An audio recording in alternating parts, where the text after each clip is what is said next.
Students, हम देख रहे हैं चैप्टर नंबर 4 जो आपका साइंस का है। इसका पीडीएफ अवेलेबल है डिस्क्रिप्शन बॉक्स में, वहां से आप इसको डाउनलोड कर लेना। पूरा नोट्स है कार्बन एवं उसके यौगिक, जो चैप्टर है आपका 4 नंबर।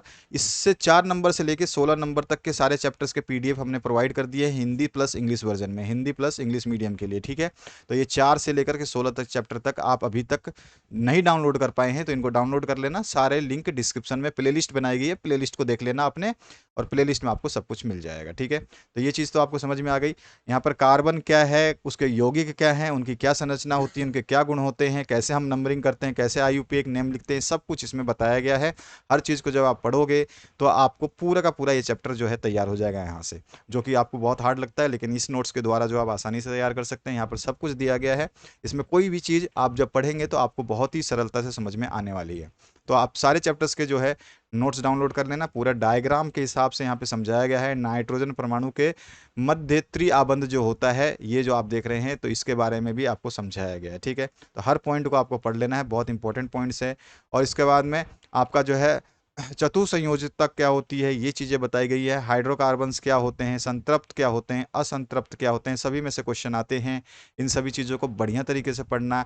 एल्केन का सामान्य जो सूत्र होता है ये होता है, एल्कीन का ये होता है, एल्काइन का होता है, एथेन का होता है। तो सभी चीज़ें आपको संरचना वगैरह एक बार देख लेनी है। हर चीज़ यहाँ पे दी गई है जो कि आपको बुक से भी समझ में नहीं आ पाएगा। तो यहाँ पर जो टेबुलर फॉर्म में जो है कार्बन और हाइड्रोजन के संतृप्त यौगिकों के सूत्र एवं संरचनाएं यहाँ पे दी गई हैं, जिनको आपको याद रखना है, क्योंकि पूछता है मीथेन का CH4 और C2H6 जो है आपका इथेन का होता है, प्रोपेन का C3H8 होता है, ब्यूटेन का जो है C4H10 होता है। और ये संरचनाएं जो है एग्जाम में पूछी जाती हैं, तो इसको जरा ध्यान रखना है आपको, ठीक है। छोटे क्वेश्चंस आते हैं तो उनमें भी आपको अच्छी तरीके से करना है प्रिपेयर, ताकि आपका एक भी मार्क्स कटे ना। संरचना के आधार पर जो है हाइड्रोकार्बन कितने हो सकते हैं, तो सीधी श्रृंखला के हिसाब से हो सकते हैं, जो कि आप ऐसा देख रहे हैं। शाखित श्रृंखला जिसके ब्रांचेस निकले हों वो कुछ इस तरह से चक्रीय संतृप्त हो सकते हैं, और डबल चक्रीय भी हो सकते हैं, असंतृप्त होते हैं, ठीक है। तो इसके डबल हो जाते हैं तो असंतृप्त हो जाते हैं। उसके बाद में जो है संरचनात्मक समन्वयक क्या होते हैं, ये आपको बता देना है, ठीक है। इसके बाद में जो है विषम परमाणु एवं प्रकार्यात्मक परमाणु जो है समूह, वो क्या होते हैं, यहाँ पर टेबुलर फॉर्म में बताई गई है। तो इन सभी को आप डाउनलोड करके जब तक पढ़ोगे नहीं तब तक बढ़ोगे नहीं। सबसे इंपॉर्टेंट चीज़ है आप इन सब चीज़ों को एक बार पढ़ें। तो यहाँ पर ये सारे नोट्स अवेलेबल हैं, आप PDF फॉर्म में इनको डाउनलोड कर लेना, अपने दोस्तों के साथ में शेयर भी कर देना, ताकि वो लोग भी इसको डाउनलोड करके अपनी तैयारी करते रहें। कार्बन यौगिकों के नाम की पद्धति क्या होती है, जो हम जो है इन एन ओल एल वन और ओइक एसिड जो लगाते हैं वो किस तरह से होता है, ये क्रियात्मक समूह के हिसाब से होता है, ये चीज़ आपको पता होना चाहिए। द्विआबंध में, त्रिआबंध में अल्कोहल हो तो, एल्डिहाइड तो। इसके बाद जब हम जैसे देखें यहाँ पे एग्जाम्पल के हिसाब से भी बताया गया है। कार्बन यौगिक के रासायनिक गुणधर्म पे क्वेश्चन आता है, उसके बारे में यहाँ पे सब कुछ बताया गया है।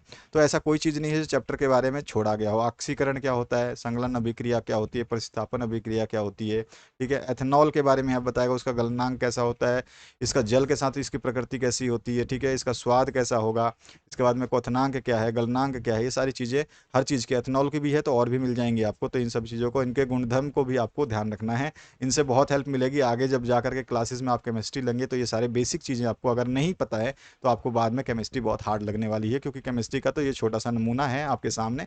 लेकिन जब आप 11th में जा करके केमिस्ट्री पढ़ते हो तो समझ लो कि आप केमिस्ट्री की पूरी बुक पढ़ोगे अलग से, फिजिक्स की अलग से बुक पढ़ोगे, इसी तरह से बायोलॉजी की अलग से बुक पढ़ोगे, तो पूरा बुक ही पढ़ना होगा। अभी तो आप एक एक चैप्टर पढ़ रहे हैं, तो ये चीज़ आपको समझनी है। और यहाँ पर जो इनकी बेसिक्स को तैयार करते हो तो कोई दिक्कत नहीं है। तो ये सारी चीज़ें देख लेना आप आराम से। ये पूरा PDF आप देख ही पा रहे हैं, इसमें हर चीज़ दे रखा है।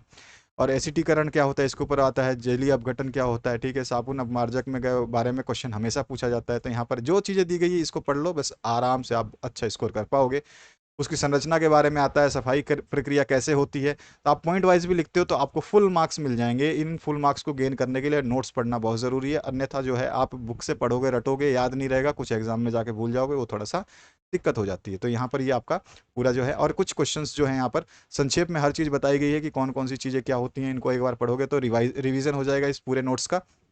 यहाँ पे हर चीज़ दी गई है। और कुछ प्रश्न जो दिए गए हैं 1 अंकीय प्रश्न, 2 अंकीय प्रश्न, इनको भी आप एक बार देख लेना। इन्हीं टाइप के प्रश्न जो है एग्जाम में पूछे जाते हैं और इन प्रश्नों के उत्तर जो है आपको सीधे-सीधे मिल जाएँगे कहाँ पर? इसी नोट्स के अंदर। बाकी आपको टेंशन लेने की ज़रूरत नहीं है, हर चीज़ हम करवा रहे हैं। मॉडल पेपर आते ही उनको भी हम अपडेट कर देंगे और वेबसाइट से आप डाउनलोड कर सकते हैं। साथ ही साथ हमारे चैनल से उनके आंसर्स भी पा सकते हैं। तो आशा करता हूँ इस वीडियो से आप लोगों को हेल्प मिलेगा। शेयर ज़रूर कर दें, शेयर करे बिना क्या है आपके दोस्तों तक नहीं पहुँचेगा और दोस्त लोग भी आपके पढ़ने वाले हैं और उनको भी आप पास कराइए, अच्छे नंबर दिलाइए। Thank you very much, have a good day.